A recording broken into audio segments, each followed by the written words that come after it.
Good morning, শুভ সকাল। আশা করি সবাই ভালো আছো। আমরাও ভালোই আছি। কিন্তু আমার মেয়েকে দেখো কি করেছে। এদিকে আমি সকাল সকাল উঠে রান্নার বাড়া শেষ করার চাপে আছি, আর এদিকে ও পাউডার নিয়ে খেলাখেলি করছে। মনে হচ্ছে শিব ঠাকুরের ভস্ম মাখিয়ে নিয়েছে, মুখ চুকে আর নিচেও ফেলেছে। ওকে বলছি তুই কি করছিস ফেলবি না, ও তথাপিও ফেলেছে। ওর দাদাকে বললাম যে দেখে আসতো কি করছে। বললো মা দেখো অনু কি করেছে পাউডার দিয়ে। তো ওকে এই কথা বলতে বলতেই আমি আবার রান্নাঘরে চলে আসলাম। তো রান্নাঘরে এসে আমি ঢেঁকি শাক বানাবো। আজকে ভেবেছি ঢেঁকি শাকটা আমি ডিম দিয়ে করব আর পেঁয়াজ দিয়ে করব। এমনি তো নিরামিষ খাওয়া হয়, আজকে একটু আমিষ টাইপ করব। তাই আমি ডিম দিয়ে আর পেঁয়াজ দিয়ে আজকে ঢেঁকি শাকটা রান্না করব।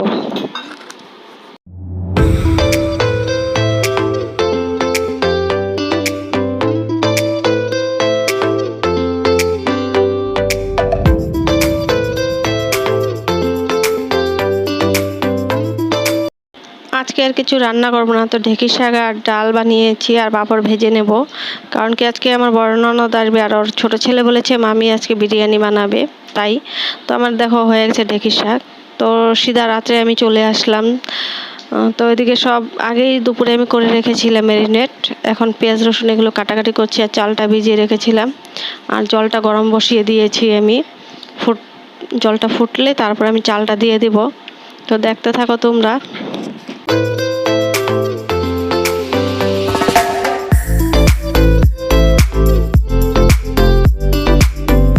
তো এদিকে আমার সব কিছু হয়ে গেছে, এদিকে জলটাও ফুটে গেছে আর চালটা দিয়ে দিচ্ছি আমি।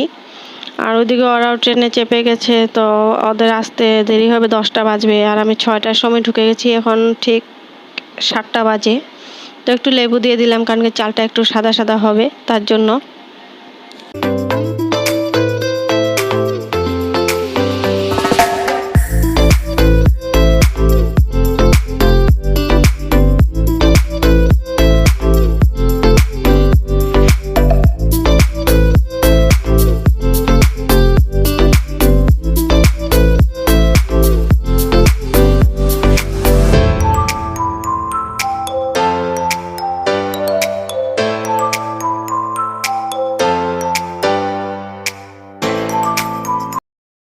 তো এদিকে মাংসটাও আমি বসিয়ে দিয়েছি, ওদিকে ভাতটা আমার হয়ে গেছে।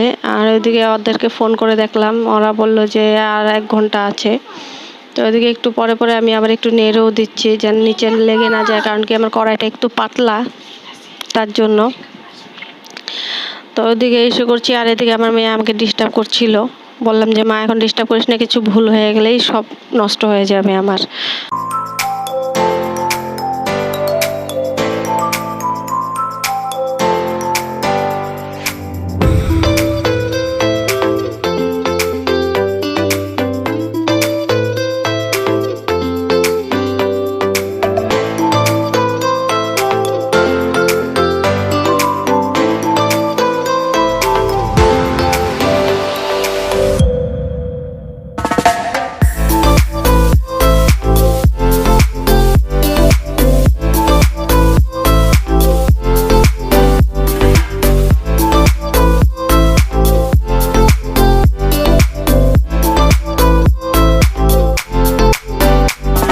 তো এদিকে বিরিয়ানি আমি দমে বসিয়ে দিয়েছি, যেভাবে বসায় সেভাবে বসিয়ে দিয়েছি। তো 15 মিনিট পরে আমি ওটা নামিয়ে দেবো। তো 15 মিনিট হয়ে গেছে, আমি নামিয়ে দিয়েছি।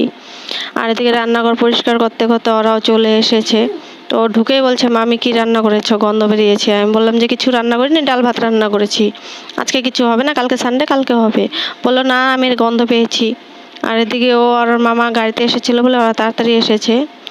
আর এদিকে ওর পিসু দিল্লি গেছিল, তো ওর জন্য কিছু এনেছে, তো ওইগুলোই ওর পিসি বার করছে। আর এদিকে আমরা মিলে নাইটির বিজনেস শুরু করেছি, তো ওর পিসি নাইটি নিয়ে আসছে, ওগুলো বার করে দিল আমাকে যে এগুলো এইবার নিয়ে আসছি দেখো।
বিরিয়ানি দিয়ে দিলাম, বললাম খেয়ে নে, রাত 11টা বাজে, ঘুম আসতে দেরি হবে। তো ওদের 4 জনকে দিয়ে দিয়েছি আমি। আর আমি মেয়েকে খাওয়ায় তারপর আমি খাবো বলেছি। তাই বললাম যে তোরা খেয়ে নে, আমি একটু পরে খাবো। তো ওরা খাচ্ছে, এদিকে আমি আমার মেয়েকেও খাওয়াচ্ছি। লাইক করে দিও, সাবস্ক্রাইব করে দিও, কমেন্টে বলো। তো টাটা, বাই বাই, আবার দেখা হবে।